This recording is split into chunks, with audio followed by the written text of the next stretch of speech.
What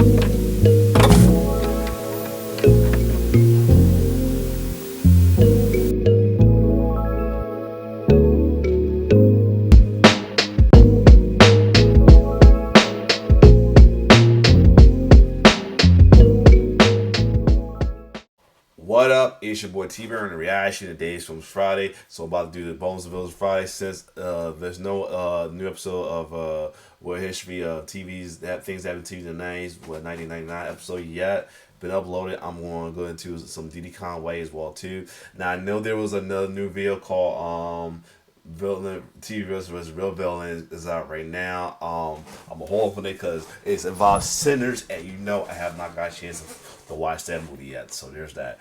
Other than that, so I got to wait to the chance to come. I got to wait the chance to watch that movie. To watch that will, but I will check out one of his newer one he has. He has called 5 Great Black Sitcom, 5 Bad Ones, and 1 Underrated. So you know. D. Conway holds no punching when it comes to criticism on anything, as well as when it comes to TV, movies in general. So, without further ado, we'll take a look at shows he thinks that is great. Black sitcom, some who are that even though we may like it or not, may like it. He don't like it at all as well too. As you know, he's known for the one. His other one is black movies that folks like, but he don't. Anyway, without further ado, let's check it out. Oh, more mouse. Let's get it. What's up, y'all? It's Diddy Conway back again with another video where in this one we'll talk about black sitcoms, specifically 5 that I think are great, 5 that are the worst to me, and I want to shine some light on 1 or 2 that I believe are underrated. It's time to give them the love that they deserve. It's been some time since I last covered this topic, and now feels like a great time to return to it. This is part 2 of the previous discussion, and I wanted to approach this a little more thoughtfully. I also have to give that traditional Diddy Conway warning. Bro, this is my list. This is my personal list based off my own individual preferences and experience with these shows. I know we won't all feel the same way about these shows. That's the reason why I made the video. I was just curious to see what other shows that most people like that some actually don't. I kind of wanted to see both. What shows you do like, what shows you don't. So remember that before some of y'all get butthurt in the comments. Y'all be writing full paragraphs. Let's get to it. This is an environment of welcoming, and you should just get the hell out of here. Smoking grits and selling chickens, call that painted lemons. It's Gucci. Lemons on the chain with the meat cuts. Lemons on the... Let's kick things off with my explanation of what I consider a great black sitcom. For me, this means that I genuinely like these shows during their original runs, and even after the original run was over, they're still watchable shows that I can still sit and enjoy. There's no question if I like these. There may be some on this list that you may see and be like, man, that shit's ass. Turn this shit off! However, if I like it, this is my list, it's going on there. Coming in at number 5 is a show that I used to love watching on TV Land with my father, The Jeffersons. You know what to do? DJ, kick that shit.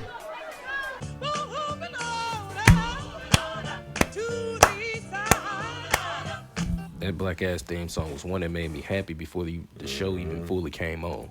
It always put me in the same mind as the Good Times theme song. I would always get the same feeling. So when the Jeffersons would come on, I would always get hyped to see. Connection with that Janae Dubois from Good Times sung the theme.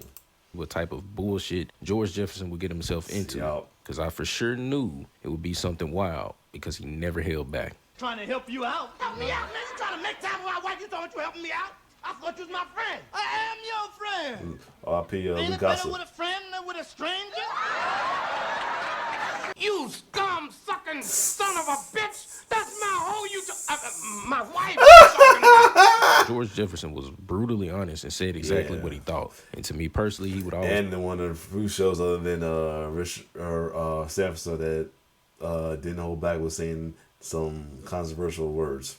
Like the N-word and the other one they told the other folks. Proved to me to be the black Archie Bunker because they both were bigots that frequently said shit that rubbed people the wrong way. Already got problems. That ain't my fault. That's his parents' fault. That's what you get from a mixed marriage. Assorted nuts. Hi there, Jefferson. And he That came ain't from very nice, talking that way to your little mammy here. And he came from this. You Yep. two motherfuckers need Jeeps. I watched this show to laugh and spend time with my dad, and I was always entertained. And to be honest, The Jeffersons is really just the Martin Show in the 70s. And watching, I realized The Jefferson Show was the blueprint for shows like Martin, from the dynamic of George and Wheezy with Martin and Gina to the dynamic of roasting between George and his maid Florence.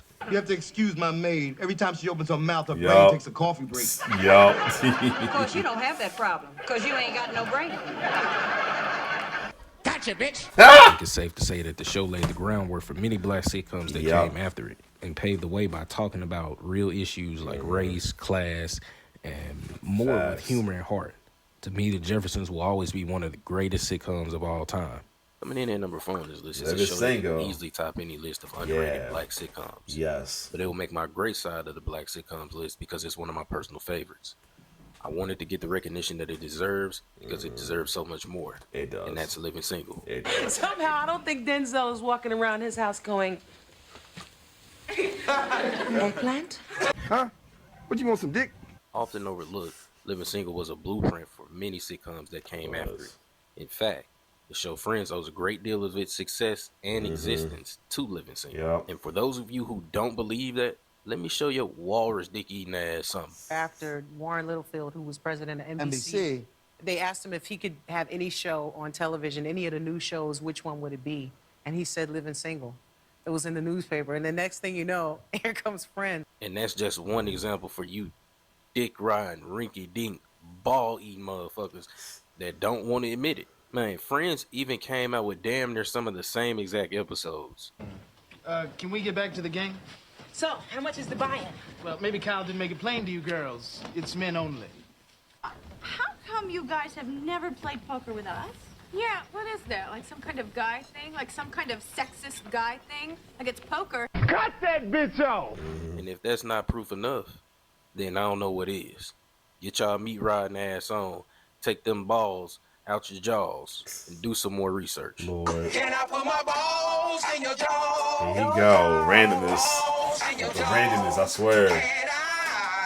Living Single always stood out to me because they were a group of black friends that didn't rely on stereotypes Really? or one-dimensional Facts. characters. Facts. It was always funny with substance. Each And character the- had their own personality, quirks, and storylines that made them relatable and entertaining in their own right. Not to mention, majority of the characters were, or the actors as well as the actresses themselves was in their early 20s. Like, only one that wasn't was Sinclair, Kyle, and that one that played Sinclair, Cal, and Overton. Their actors was in their early 20s. The characters probably been in their mid to early 20s, but there wasn't though. Only one that was in their early 20s at the time, mid to early 20s, I should say, because it came out in like 92, I think, was Eric Alexander, Queen Eric Alexander, Kim Fields, and Queen Latifah. Queen was actually the youngest. It's pretty surprising. She was actually the youngest cast member out of everybody as well too. And with guy played Kyle Barker was the oldest. T.C. Carson. What does that mean? We're through. It's over. Don't want you. Bye-bye. And the fun fact that those two, even though they're different age, they had the same birthday. Bye, bitch! The show Lord. struck a perfect balance between sophistication and humor. And what I call black clowning was on full display. Moments of joy, laughter, and without losing the sight of ambition and responsibility, it showed that you can enjoy life and still get things done. Living Single in many ways is a blueprint for Friends, and even shows like Girlfriends drew inspiration as well. I personally don't feel like Living Single has received the level of appreciation it deserves, which is why it made this list.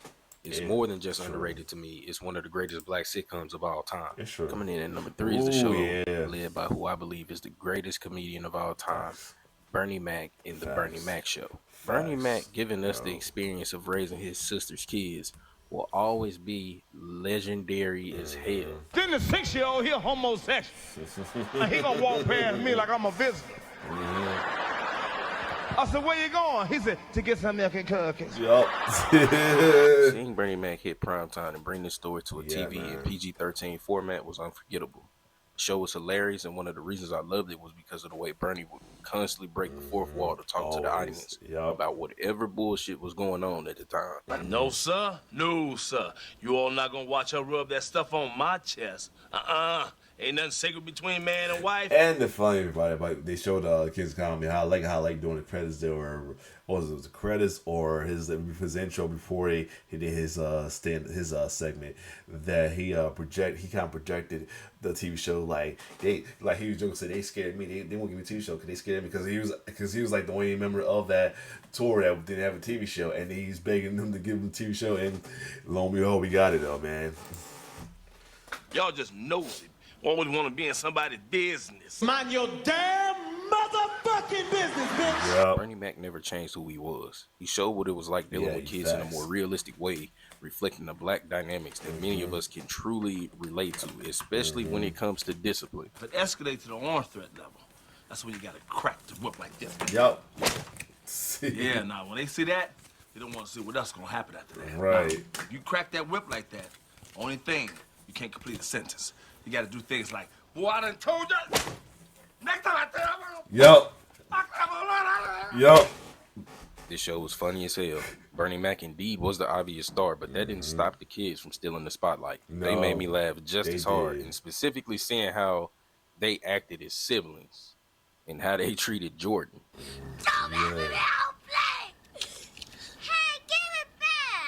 He slapped the shit out of Jordan. Watch that bitch, nigga. The Bernie Mac show tackled real life situations and found humor in them. It wasn't a stereotypical black show, and you'll see me say that for this list a lot, but it truly wasn't. Wanda and Bernie were a black couple in a loving relationship with great jobs, living in a nice ass. And that's also kind of makes a good TV show, is that it's not stereotypical. It's not stereotypical. That's what also made a good black TV show. That's not very stereotypical. Is fight against the stereotypes, though. That's what also a good standard for a good TV show. Neighborhood, raising kids, still dealing with their own shit. It was a show that I loved and can always go back to laugh. Bonita.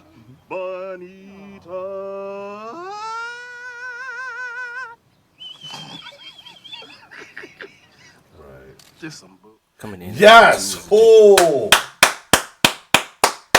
I'm the truth guy. This is probably another one like Livingston said that's underrated, but she's gonna be treated as great. Yes, this show here, man, like Jamie Foxx compared to all the TV shows, are so underrated though. His comedy is underrated as well too.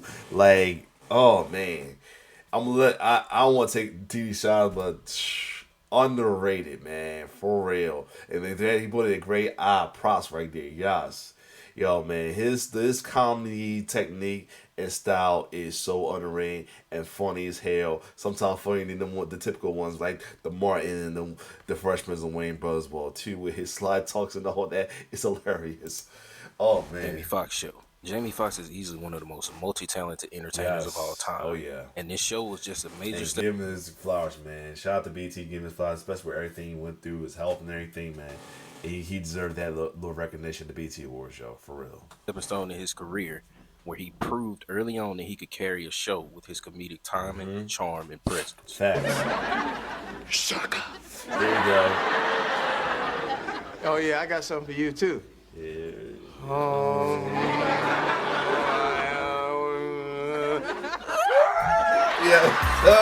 Number 2 is the Jamie Foxx show. Jamie Foxx is easily one of the most multi-talented entertainers of all time. And this show was just a major stepping stone in his career, where he proved early on that he could carry a show with his comedic timing, charm, and presence. Can't believe when I was walking out. Yup, and you can just tell by almost every single episode he was trying to show the world he was a good singer, whether it's in a funny way, a serious way or not. He was like, is like, you ever thought about like the certain situation with Uncle Jesse, how much he put his heart out in trying to get his music career launched till he finally got in the way with the Rippers and all that as well too, from singing all of his impressions, doing jingles and all that. Same with Jamie Foxx, boy, more in real life though. You see everything he doing on Jamie Foxx show with the singing, no matter what it was, and then we see later on how it progressed later on into his albums, which was very great, and of course, his Oscar award winning performance as Ray Charles, which he exhibited in a couple episodes as well too. See the coffee table in the middle of the floor. What in the world? Man, get your ass off that stage. If it wasn't Jamie's wild antics that made the show fun, it was definitely the supporting cast. They were just as funny and really well put together.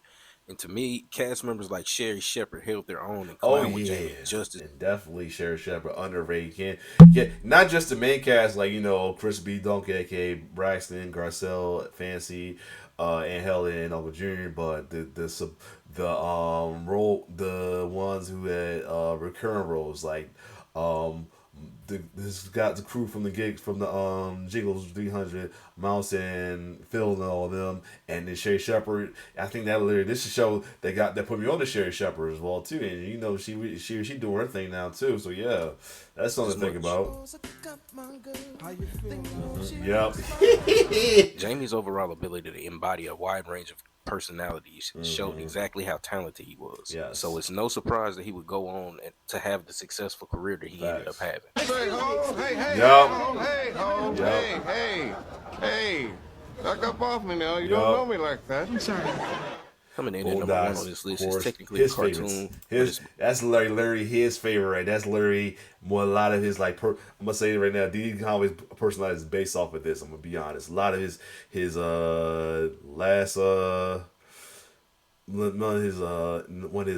his comedic time in with talking about Diddy himself, like his intros, all that is Boondock related for real too, including the Boondocks clips he plays as well too. So yeah, not surprised. Black as hell, and it's a favorite of mine. Coming in at number one is the Boondocks, and if you don't like it, You eat a dick, nigga. What I tell you. The Boondocks is one of the greatest black cartoons / sitcoms ever. Easily one of the best shows with a great hidden message between some of the funniest shit I've ever seen. You gotta rotate your race of slurs. Now I know it's hard, cause nigga just rolled off the tongue the way sweat rolls off a nigga's forehead. But we cannot let that be a crutch, especially when there are so many other fine substitutes. Spade, porch monkey, jigaboo. I say next time you gonna call a darky a nigga, call that coon a jungle bunny instead. The Boondocks is a masterclass on satire. Ruckus, Joe. You could bet that if they saw something in real life, the Boondocks would make fun of it in the show. PH on it to emphasize it's nigga. That, nigga this, nigga please, nigga. Can you lend a nigga a pencil? Riley says to a classmate, "Can a nigga borrow a French fry?" And my first thought wasn't, "Oh my God, he said the word, the N word." It was, "Now how is a nigga gonna borrow a fry? Nigga, is you gonna give it back?" They even showed you the realities of life, like dealing with the TSA at the airport. Is that a full-size shampoo bottle, nigga? To me, they were like a Black Simpsons, especially with the way they predicted things. I was trying to figure like who would compare them to. Yeah, that's a good comparison to Simpsons. Strange hip hop was and is now, and its influence on young children. But you carry the purse. What? Come on, Granddad. This ain't no purse. It's a Gangstalicious man bag. What's wrong? Yo, because oh my God, the fish. Here we go with the fish. Because and think about it, it's almost like that. Because a lot of people predict a lot of stuff happened with Usher, and right now the situation with Tyler Perry, it's like everybody's saying that Boondocks warned us with that as well too, and good amount of other incidents that happen as well too. So yeah, including this current state hip hop, whatever that, but still, yeah. Really? To the pandemic of 2020 and how you big back beluga whale body ass niggas was going crazy over Popeye's chicken sandwiches. Oh, and shit. even crazier if they ran out. And now, another crisis brewing, this one around a mysterious virus that seems to have appeared out of thin air and is spreading like wildfire. You're right. Hey, he's right. It's time for us to fight back. Let's knock some motherfuckers out about this chicken. I loved it because you could watch on the surface level thinking you just being entertained, and you are. But the whole time, is giving you a message. Them happy, nappy head niggas with the fingers on the trigger. Don't trust them new niggas. Yo. Young garbage ass nigga. All right, now we got fans doing the great ones. Now we about to check out what he gonna say the verse ones. Oh boy, am I ready for this? Some might, I'm gonna be shocked with some. I may not be surprised, be not surprised though. We'll find out. Now we get into the section of this list where I talk about the sitcoms that I consider the worst. Those that make this section of the list could have been shows that I didn't feel aged well. They could have been shows that I just never honestly liked, or they could be shows that I just can't even really go back to for whatever reason. Those shows will make this list, and as we go, I'll explain why. Don't take this shit too serious. My list not the end all be all list. It's not the list you should look at and be like, oh well, yeah, we should take what he said to heart. It's just my list. In the comments below, let me know yours. Give me 5 that you like, 5 that you didn't, those that you think are underrated. But wait, there's more.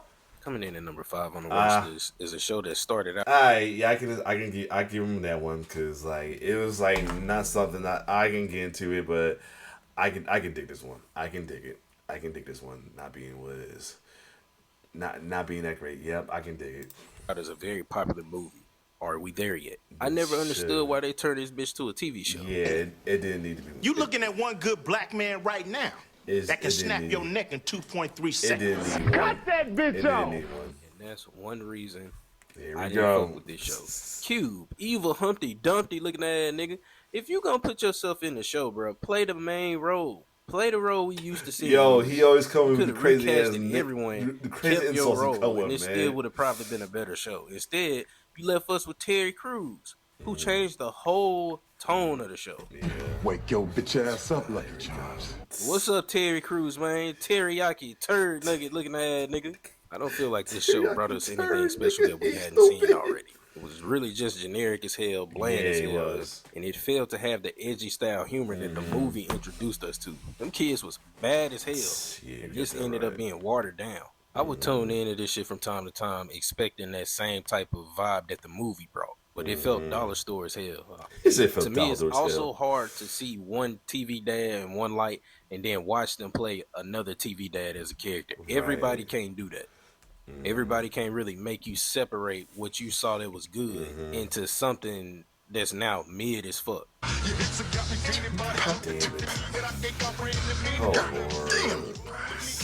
Someone get this jigaboo away from me. But then at number 4, it's the Steve Harvey Show. No, I knew we want he on. Oh no, not Steve Harvey. I knew it. Damn it. I knew it was gonna be one that I should enjoy. That he's gonna say notes as a bad one. Damn it. And I got a bad feeling why because the whole situation with Cat Williams. Jesus. Go ahead. Okay. Shout out to William Bryce. That bitch off. Lord, here we go. I don't care what y'all say. I'll argue that if you watch the Steve Harvey Show, it's one of your favorites, then you only like this motherfucker really for every character but Steve Harvey. You can't tell me no plot. You can't tell me what was going on. You could tell me moments where niggas was doing dumb shit, though. When this was on, bruh, a lot of times this shit was background noise. But I did specifically watch Romeo and Bullethead just to see what type of idiotic shit they would do. You two better get to dancing like Joe Jackson is your daddy. And you better not mess up.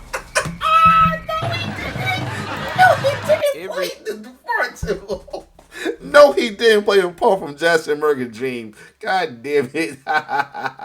Lord, I can't stand him. I swear can't stand this dude. No, I cannot stand him. Oh my God. Everyone around Steve Eraserhead ass carried the show more than he actually did. But it was repetitive after some time. That music angle was trash as hell to me because dude's supposed to be a funk musician, jazz musician, whatever. To me, that should have been incorporated. Bruh's a music teacher. Let the nigga do music. It was mid. Having this in your elite category is crazy. They had no real character development. Miss, look like Bow Wow made up his mind. Excuse you? This is between me and the boy. So why don't you just turn back around and play with your little buttons? I think you smoking the biggest bag of dicks if you say you watch this show for storyline, again, it was background noise. What I watch while cleaning or something. Cut that bitch off! Coming in at number 3 is a show that I thought was very Damn. He hurting me right now, man. Not the Parker too. Damn. smart for having a spinoff. Just became annoying as hell over time. That's the Parker. And I may have get why it may not be his tape cup of tea, because some of the stuff that happened with it as well too. One with the whole thing with chasing Nick and everything, and you know, a lot of people these days have this mentality like he has about talking about TV shows back in the day. Oh, the way that I found out, a lot of people did not like the finale and how it ended with her fall for the professor. They was pissed. They were more pissed about it than happy. If you thought watching at the time, you thought it was happy ending. There's folks who will post and say that you see the comment. If you see this clip floating around in Facebook, YouTube, anywhere, there's people in comments who are more pissed about it than happy about it though as well too. Yeah, because I guess because he pushed her daughter out of the way, then finally gave in and everything, and she falls for him and all that. There was more pissed than happy. Yeah. Well, you transmitted your sweet love thoughts to me during your sleep. Does that mean you broke into my apartment and went through my closets? Yep. You're going to jail. When Moesha started bullshitting, I thought it was very smart for them to do a spinoff of Kim, considering she was probably one of the only friends that had the biggest personality to have a spinoff of her own. True. And that was cool. She was messy as hell. She showed you she had sense, though. And that's where the Parkers went wrong. They took her from being a big girl whose weight was always talked about, but would get on your ass, to a pure dumbass. Brain on Bubba Gump. Borderline radio type shit. Okay. Yeah, you made the dean's list all right. You're on academic probation, Kim. Oh, I'm an academic pro. You see that? That's a stupid bitch. Damn. It was crazy that the show started with Nikki and Kim being in college and experiencing it together. Then to Nikki maturing, but constantly stalking Professor Ogilvy, which would in turn throw all that maturity out the window. Now, why don't we get a hotel room? Whoa. Me in a hotel room with you? Not in this lifetime. Not in the next lifetime. Not ever. Nasty bitch. That man is evil as hell, bruh.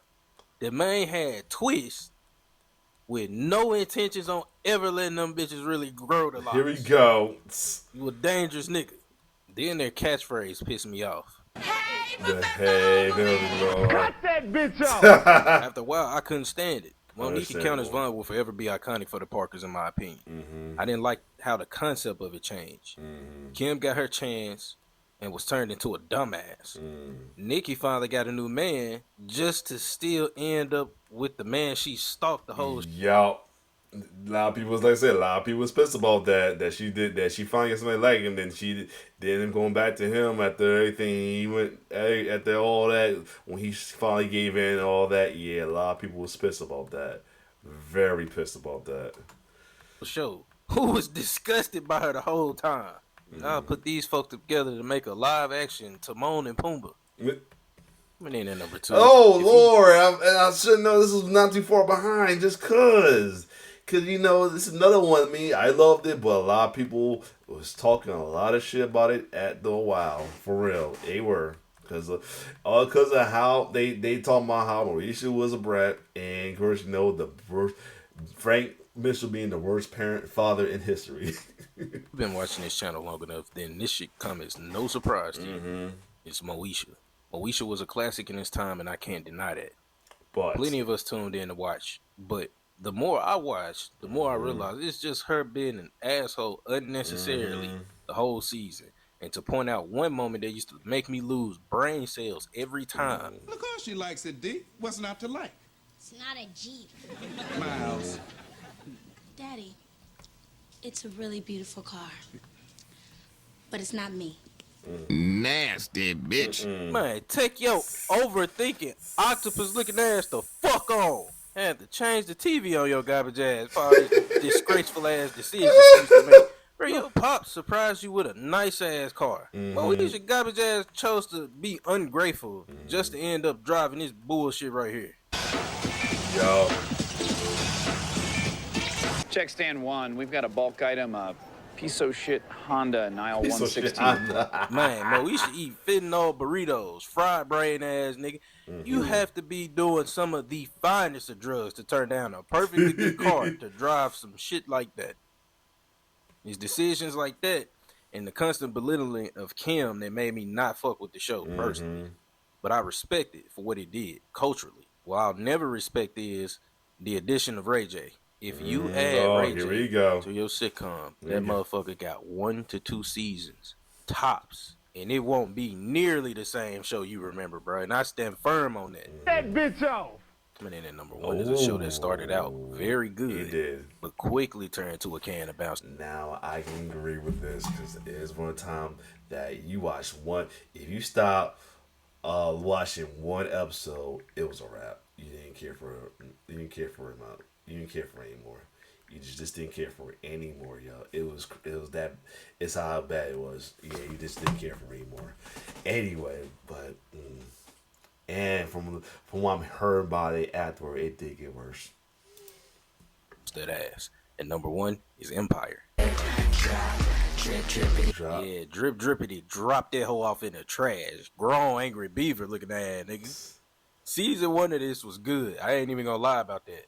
Everything after that, boy, they turned that bitch to the soul circus. All that clown ass shit they made happen.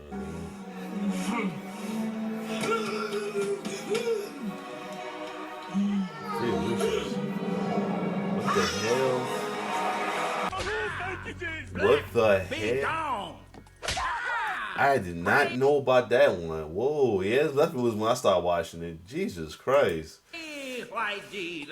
One big ass stereotype is what this turned into. She was making a noise and everything. The character Cookie was already stereotypical as hell. You just feel like that's Taraji P. Henson's favorite role. Favorite type of character to play. Loud, black, in distress, no in between. Cut that bitch off.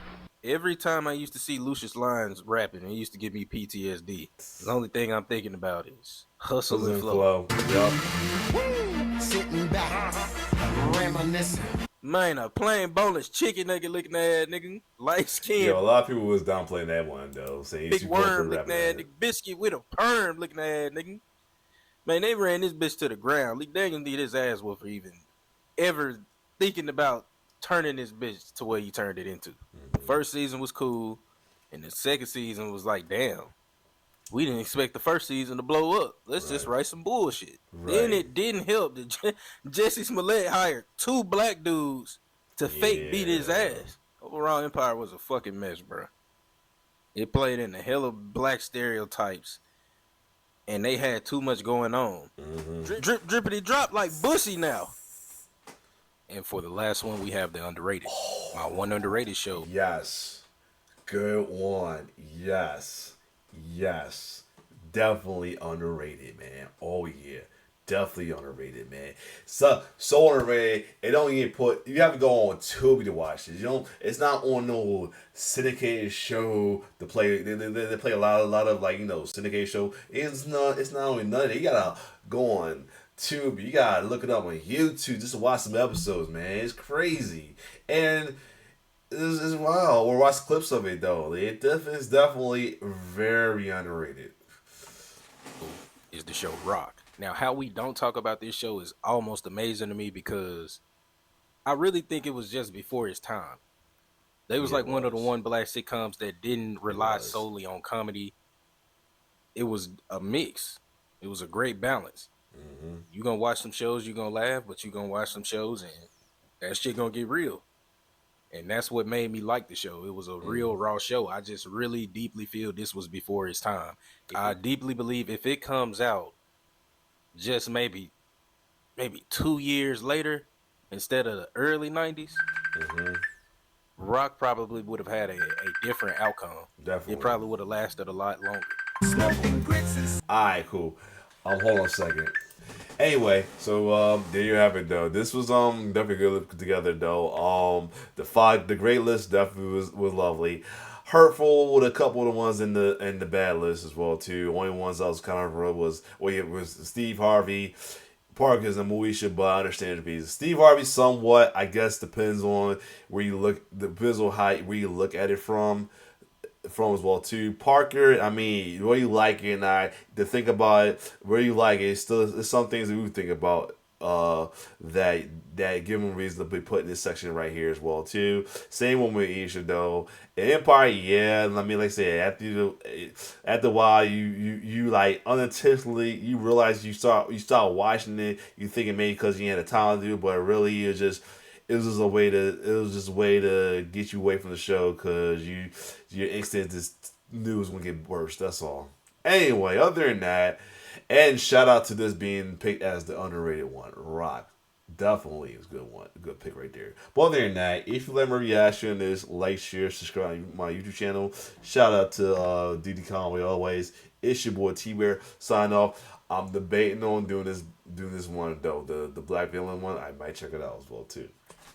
I mean, since I do the movie villain out of, guilt-free in a way, I can do this one. Not like I'm condoning it. I'm like, yeah, that nigga's a good villain. Some like, the villain, the movie villain versus the real villain thing. I'd be shocked sometimes, but sometimes not surprised. So yeah, this one I can say, yeah, that nigga a villain. Anyway, other than that, if you like my reaction to this, like, share, subscribe to my YouTube channel. It's your boy T-Bear signing off. One love.